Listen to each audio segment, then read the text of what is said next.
Wow! Grabe oh. May pupunta tayo ngayon sa Maharlika. Yan. So, dahil may bagong business yung tropa natin si Charlie Boy. Bagong boss lang. So, tara samahan nyo ako. Alamin natin kung ano yung food trip o kung ano yung business niya. Let's go! Ngayong araw nga ay pinuntahan nga natin yung bagong bukas na business ng ating tropang si Charlie Boy. Sa mga hindi nga pala nakakilala sa kanya, isa nga pala siyang sikat na food vlogger dito sa Maytagi. Na isang food vlogger na sumubok ulit sa pagtatayo ng business. At eto nga yung kanyang naitayong business, ang Mr. Baka. Na kung saan ay makakatikim kayo ng lechon baka. Pero hindi lang siya basta-basta lechon baka. Dahil yung atake ng lechon baka nila dito ay may pagka-steak. Na kung saan ay madalas nyo matitikman ay sa mga mamahaling restaurant. Pero dito sa Mr. Baka ay for as low 310 pesos lang ay good for 2 to 3 person na. Na talaga namang solid sa sarap at solid sa dami ng serving at solid sa laki. Boss, laki niyan boss ah. Laki yan, bossing.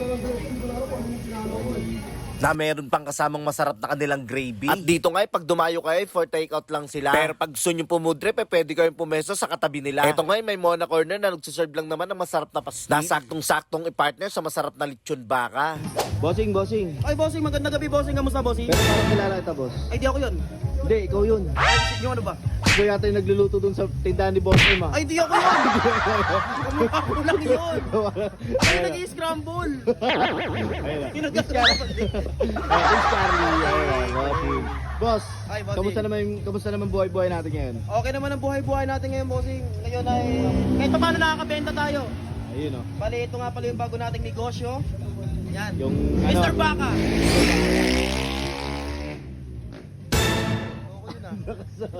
ayun oh. Ito nga pala yung ating bagong negosyo. Yan, Mr. Baka. Ayun oh. Mr. Baka. Ayun, oh. Bale, meron nga pala kami dito nga lechon baka na steak. 'Di ba? Hindi lang siya basta lechon baka, steak siya. Eh. Steak. Yung Boss, hindi stick ah. Hindi yung steak, steak. Is steak. Ayun oh. Kumbaga ito yung ano, yung mga nakakain natin sa mga 5-star restaurant, mga mamahaling restaurant. Yun, oh. 'Di ba ang mahal ng steak? Pero ngayon, 310 pesos lang. Ang mura niyan, boss ah. Good for 2 to 3 packs 2 na to yan, 3 packs bossing. pa. Grabe. Yes, bossing. Di ba? Abagan kayo, tag-100 kayo. Ayun, oh. Makakatikim na kayo ng steak. Ano oras ka naman nag-open dito, bossing? Ngayon kasi, Ramadan ng ano, mga kapatid nating Muslim, di ba? Ayun. Ramadan. Oo, Ramadan. Ngayong Ramadan kasi, open kami ng 4 p.m. to 4 a.m. Pero yung ano mo talaga, boss? Original na oras. Oo. 10 a.m. to 12 midnight. After ng Ramadan yan. Yes, Ayun. pagtapos na yung Ramadan. Ayun. So, paano bossing? Order ka ba? Order ako dyan, bossing. Oh. Pero tatanungin ko muna kung saan located to. Located to sa may Mindanao Avenue, corner, nakalimutan ko. Basta Mindanao Avenue, Barangay Maharlika, Taguig City. Ayun o. Sige, Okay. bossing, pa-order ako dyan. Mukhang masarap yung steak mo Oh, na yan. yes, ah. bossing, masarap talaga yan. Di ba, mamahalin yung mga steak. Ngayon, dinala namin dito sa mga streets Ayun, para oh. matikman ng madlang people. So, Ayun. bossing, order ka na, bossing. Order nga ako. Bossing, thank you. So mga kuis, nandito tayo ngayon sa may Maharlika at dinayo nga natin yung bagong business ng ating kaibigan na si Charlie Boy. So yun, ito yung kanilang lechon baka mga kuis. So meron sila dito dalawang klase. Meron sila ditong well done at saka medium rare. So yung nakuha natin medyo may pagka well done na siya. Ayan o. Hindi na siya mamula-mula.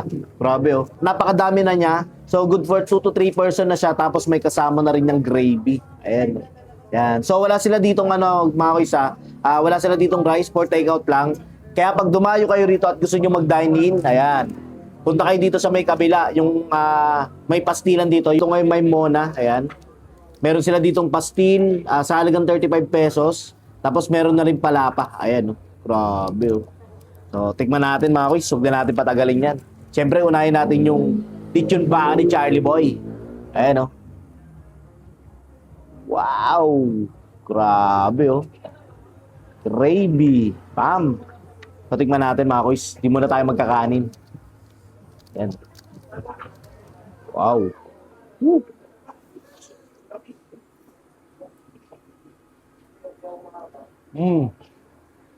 Napakalambot. Tapos yung pag-smoky flavor ng doron. Saktong alat. Tapos yung rosemary. Sarap. Tsaka yung gravy niya masarap. Try natin sa kanin. Ayan o. So, lagyan natin ng palapa. Huwag natin muna masyadong damihan kasi baka may maanghang. So, ito yung pinaka chili garlic ng mga kapatid nating Muslim. Ayan. Try natin.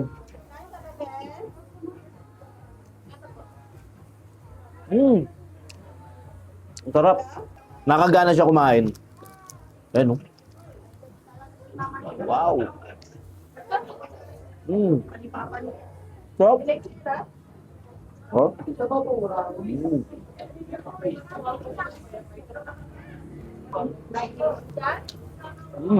Try natin lagyan ng palapa. Tapos walang rice. Ayan, no? Try natin. Ang mga kuis may palapa yan. Kaya mga kuis, kung naghahanap kayo ng gantong food trip, lalo-lalo na lechon baka, dahil nyo na itong Mr. Baka, ulitin ko, dito lang sila sa Maharlika, malapit sa may Maharlika ng Palengke. So ngayon Ramadan, open sila dito ng 4 p.m. hanggang 4 a.m. mga kuys. So babalik yung dating oras nila pagkatapos ng Ramadan, 10 a.m. to 12 midnight mga kuys. So paano? Tutuloy ko na yung food trip ko at dayuin nyo na to. Promise solid.